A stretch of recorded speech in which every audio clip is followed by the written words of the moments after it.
Hello everyone and welcome back. स्वागत है आपका आज के सेशन में। दोस्तों आज हम पढ़ने जा रहे हैं मॉडल जो कि शुड, मस्ट, ought टू, ये तीनों मॉडल कहलाते हैं। इसके अलावा भी और कई सारे मॉडल्स कहलाते हैं जो हम लास्ट एक्सरसाइज में ही पढ़ चुके हैं, लाइक कैन एंड मे। दोस्तों इसे मॉडल इसलिए कहते हैं क्योंकि इन शुड, मस्ट, ought टू इनके कोई डिफरेंट वर्ब्स के फॉर्म नहीं होते, ना ही इनको यूज करने के बाद टी और टू का यूज किया जाता है। चलिए समझते हैं कि इसका यूज कहाँ होता है। That is very good exercise and very important exercise guys. तो समझते हैं should, must and ought to का यूज कहाँ किया जाता है। दोस्तों should, must and ought to का यूज हम वहां करते हैं जहां कहीं पर भी हम सेंटेंसेस को इस तरह बोलते हैं, जब हम बोलते हैं कि चाहिए, हमें ऐसा करना चाहिए, आपको ऐसा करना चाहिए, इसको ऐसा होना चाहिए, इसका वैसा होना चाहिए। तो कुछ भी, भले हम रिस्पॉन्सिबिलिटी की बात करें, प्रोबेबिलिटी की बात करें, कर्तव्य की बात करें, मोरल ड्यूटीज की बात करें, ऐसा कोई भी टास्क जब हम जिसके सेंटेंसेस के लास्ट में चाहिए इस तरह के वर्ड्स आता है, तब हम should, must and ought to का यूज करते हैं। तो चलिए समझते हैं इसके डिफरेंट यूसेज क्यों हैं, क्यों शुड, मस्ट, ought टू अलग अलग जगह यूज किए जाते हैं। चलिए आगे बढ़ते हैं। तो दोस्तों जैसा आप देख सकते हैं should, must and ought to, इन तीनों का मतलब चाहिए होता है। लेकिन चलिए समझते हैं शुड को कहाँ यूज करते हैं, जब हमें नॉर्मल सा सेंटेंस बनाना होता है। इन सभी की जो इसका स्ट्रक्चर में यहां लिख देता हूं आपको। Subject, should, verb in first form and object.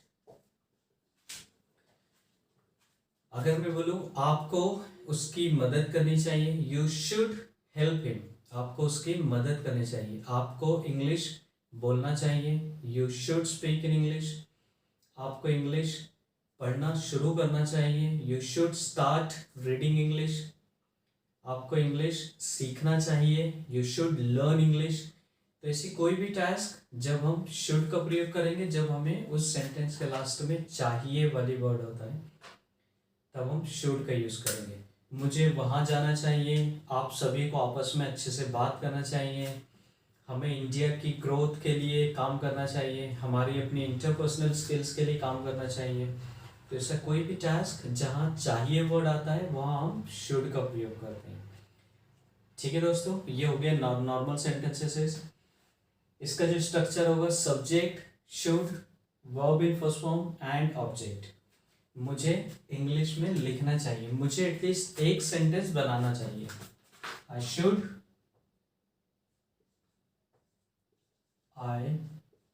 Should make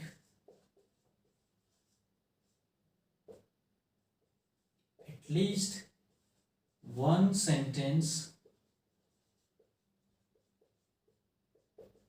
in English। मुझे कम से कम एक सेंटेंस इंग्लिश में बनाना चाहिए। ठीक है, आपको रोजाना इंग्लिश न्यूज़पेपर को पढ़ना चाहिए। You should read English newspaper every day. ठीक है दोस्तों, तो यहां हम शुड का प्रयोग करेंगे। चलिए समझते हैं इसके नेगेटिव एंड इंट्रोगेटिव। दोस्तों शुड को जब भी आपको इंट्रोगेटिव एंड नेगेटिव बनाना, हमारा हमेशा का वही रूल कि जो भी हेल्पिंग वर्ब यहाँ आती है उसके आगे हमें नॉट लगा देना है। शुड में भी आपको यही करना है। Subject, should, not, verb in first form and object. आपको सुबह जल्दी उठना, आपको यहाँ आना चाहिए, आपको यहाँ नहीं आना चाहिए। You should come here, you should not come here, आपको यहाँ नहीं आना चाहिए। एक नई मूवी लगी, आपको मूवी देखने जाना चाहिए, you should go to watch a movie. जरूरी नहीं कि आपको उसको देखने जाना चाहिए, you should not go to watch a movie. ठीक है दोस्तों, तो नेगेटिव फॉर्म बनाने के लिए हमें शुड में नॉट लगाना होता है और verb first form and object. So this is very simple exercise guys. अगर आपको इसका इंट्रोगेटिव बनाना है तो आपको शुड को उठा के सेंटेंस के सबसे पहले लगा देना है। Should I go to watch a movie, क्या मुझे वो मूवी देखने जाना चाहिए? इट डिपेंड्स, हो सकता है if I like to watch I can go there. आपको इंग्लिश बोलना चाहिए, आपको इंग्लिश नहीं बोलना चाहिए, क्या आपको इंग्लिश बोलना चाहिए? Should you speak in English? It depends. ठीक है गाइस, तो जब भी आपको इंट्रोगेटिव नेगेटिव, चूंकि अब आपकी इसकी अच्छी प्रैक्टिस हो गई होगी इसलिए हम इसको अब ज़्यादा सेंटेंसेस नहीं बनाते। And now we let's move to next which is must. दोस्तों मस्ट में ऐसा कोई भी टास्क जब हम फोर्स और एम्फेसाइज की बात करते हैं, जब हम एम्फेसाइज करते हैं किसी टास्क को, हम जोर दे के बोलना चाहते हैं। फॉर एग्जाम्पल, अब तो आपको इंग्लिश सीख ही लेना चाहिए। Now you must learn English, you must learn English now. ठीक है। अब दोस्तों इसमें हमेशा ज़रूरी नहीं कि इस तरह से वर्ड हो, ज़रूरी सीखना चाहिए, इस तरह के वर्ड नहीं हो। ये आपको खुद समझना है कि आपको कहाँ शुड का यूज़ करना है, कहाँ मस्ट का यूज़ करना है। फॉर एग्जाम्पल, आप ये भी बोल सकते हैं आपको किसी दोस्त से मिलने जाना है, आपको किसी दोस्त को मिलने जाना है या उसे देखने जाना है, आप बोल सकते हैं you should go to meet your friend, और you can say you must go to meet your friend. So it depends on you guys कि कहाँ आपको एम्फेसाइज करना है, कहाँ जोर दे के बात करनी है, क्या आपको ये करना ही चाहिए। आपको ये काम आज करना चाहिए, आपको ये काम अभी ही खत्म करना चाहिए। You must finish this work today. ठीक है दोस्तों, तो ऐसा कोई भी टास्क जहाँ चाहिए वर्ड आता है वो हम शुड यूज़ करते हैं, मस्ट यूज़ करते हैं, ought to यूज़ करते हैं। लेकिन नॉर्मल सेंटेंसेस में हम शुड का यूज़ करेंगे। अगर हम एम्फेसाइज करना चाहते हैं, फोर्सफुली कुछ काम करना है, करवाना चाहते हैं या बोलना चाहते हैं, बताना चाहते हैं, तब हम मस्ट का यूज़ करेंगे। समझिए गर्मी ज़्यादा हो रही है, तब कई बार आपने लोगों को बोलते सुना है कि अब तो बरसात हो ही जाना चाहिए, इट मस्ट रेन नाउ। तो ऐसा कोई भी टास्क जहाँ हम एम्फेसाइज करके थोड़ा जोर दे के बात करते हैं, तब हम मस्ट का यूज़ करते हैं। चलिए समझते हैं ought to इससे थोड़ा सा डिफरेंट क्या है। दोस्तों इसका भी मस्ट का भी नेगेटिव एंड इंट्रोगेटिव सेम बनेगा। आपको मस्ट के बाद नॉट लगाना है, और अगर इंट्रोगेटिव बनाना है तो मस्ट को सबसे आगे लगा देना है। क्या आपको इंग्लिश सीखना चाहिए? Must you learn English now, must you finish your work now. ठीक है दोस्तों, चलिए समझते हैं ought to को। ought to की दोस्तों हम जब बात करते हैं तब नॉर्मली हम मोरल ड्यूटीज की बात करते हैं, हम नैतिक कर्तव्य की बात करते हैं, तब हम ought to का यूज करते हैं।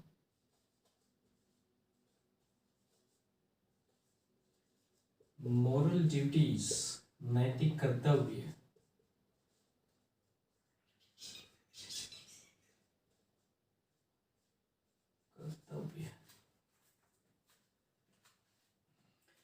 मोरल ड्यूटीज दोस्तों, राइट। फॉर एग्जांपल, अगर आप ट्रैफिक में चल रहे हैं तो आपको ट्रैफिक नियमों का पालन करना चाहिए, आपको हेलमेट पहनना चाहिए। ठीक है, तो ये ऐसे कोई भी टास्क जो आपका नैतिक कर्तव्य, आपकी मोरल ड्यूटीज है, वहाँ हम ought to यूज करते हैं। For example, I ought to wear helmet, I ought to wear a helmet, we ought to follow the traffic rules, हमें ट्रैफिक रूल्स को फॉलो करना चाहिए। we ought to respect our elders, हमें हमारे elders की respect करना चाहिए। we must talk to them nicely, हमें उनसे अच्छे से बात करना चाहिए। we must talk to them nicely, we ought to respect them, हमें उनकी रिस्पेक्ट करना चाहिए। तो ऐसा कोई भी टास्क जो हमारी मोरल ड्यूटीज, हमारे नैतिक कर्तव्यों की बात करता है, वहाँ हमें ought to का यूज करना होता है। ठीक है दोस्तों, alright guys, so it is the time for the short story where I will use should, must and ought to, the usage of should, must and ought to. So please listen to me carefully. One day I woke up and got ready to go for buying a helmet for me. Then I went to a market. I looked at different kinds of helmets, and finally I found one and I liked that helmet the most. Then I bought it for the rupees 1,000, and I gave 1,000 rupees to the shopkeeper, but he did not have change. Then I asked him he should keep change. Somehow he arranged change and then gave me back. Though I was on a bike and it is a duty, so I wore helmet, and I know we ought to wear helmet whenever we go out while riding a bike. It is safe to. It is a duty to wear helmet. It is a we must buy helmet and wear it. So while coming back, I met one of my uncle. I came across one of my uncles, and then I said hi to him. And then again I remembered, though he is elder to me, he is my uncle. I ought to respect him. I must talk to him nicely. So I talked to him nicely, and then I said bye, and then came back home. The moment when I was entering the home, my wife stopped me saying, "Stay there." Then I asked why. She said that, "Have you sanitized your hands?" I said no. Then she taught me a lesson that whenever we go out in this pandemic situation, we must wear a mask, and we ought to wear a mask, and we ought to sanitize our hands. Alright guys, so I hope you like this story, and it's time for the pronunciation of those 5 words. So let's move to know the pronunciation of those 5 words. चलिए दोस्तों, समझते हैं इन words को कैसे pronounce करना है. What all the pronunciation of these words. ठीक है. So the first word is activate.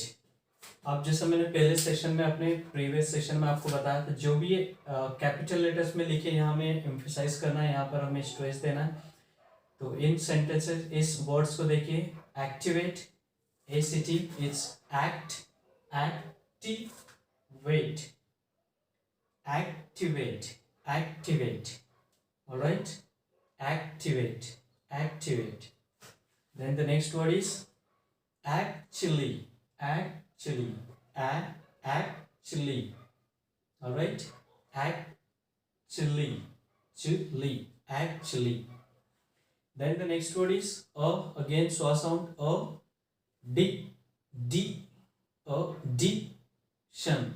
addition, addition, addition. All right, next word is address, or address, or address or address. Next word is adjustable, adjustable. All right guys, activate, actually, addition, address or address, and adjustable. Alright guys, I hope you like this exercise and you like all the information that I have been giving in my sessions. If you have any question, अगर आपको कुछ भी question हो किसी से भी related, so you can please ask me. You can comment, and if you like this information and if you want to share that other also can learn those things, please keep sharing those things. And that's it guys, आज के लिए बस इतना ही. See you in the next session.